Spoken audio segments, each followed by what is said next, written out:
How are you doing today? I'm good. How are you? I'm good. I'm actually kind of nervous to do this, but I'm happy that I got to do it, actually. Well, don't be nervous. Look how cute you are and look at me. So, my first question actually is, why did you decide to become a police officer? I became a police officer because I passed the test. That's the simple answer. Yeah. I did want to work with children way back then, but the real reason was because I had two young boys that needed to be taken care of, and it was a job. Understandable. Mhm. Can you explain what the blue code is? The blue code is the thin blue line. You don't, well, you have to cross it now if you see something like a George Floyd happening. But it's something like the code that's on the street.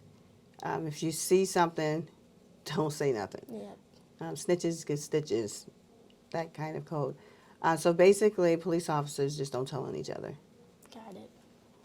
So, how do you feel that affected your camaraderie with your fellow officers? I felt like it was a job. It wasn't my life. So outside of going to work, I had a family. Of course, I just felt that if I went out in the street and treated people the way I wanted to be treated, that I wouldn't have an issue, and I never did.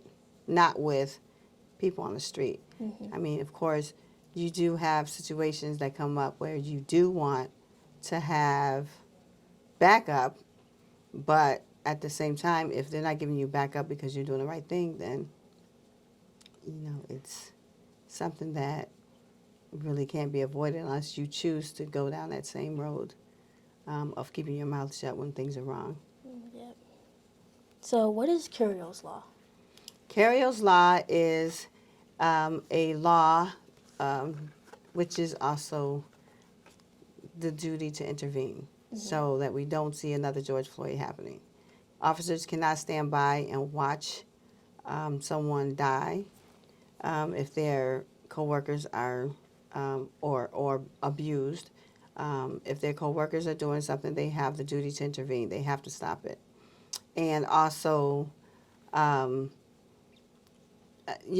my case, and the reason I wrote it was because of my case, there were falsified reports and, in my case also, restorative justice. So I was able to get my pension based on the fact that I wrote a law. So, do you see this going nationwide, or is it just statewide? It's not statewide yet, but I do see it going nationwide, which is what I'm working on now. That's good. In your own words, what led to Cariol's law?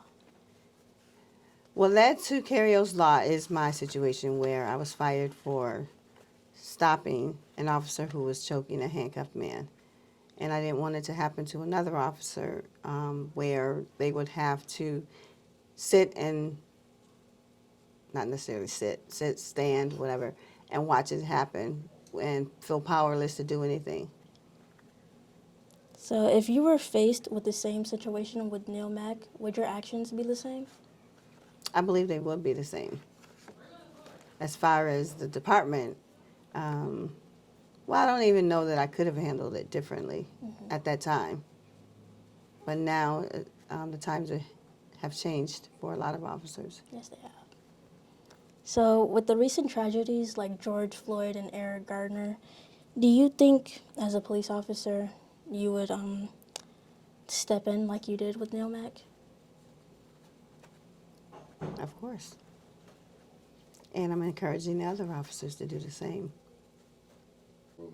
You have been awarded with numerous awards. Would you mind telling me what some of them are? Yeah, the award that I am very happy to receive was in Memphis, and it was the Ida B. Wells Award.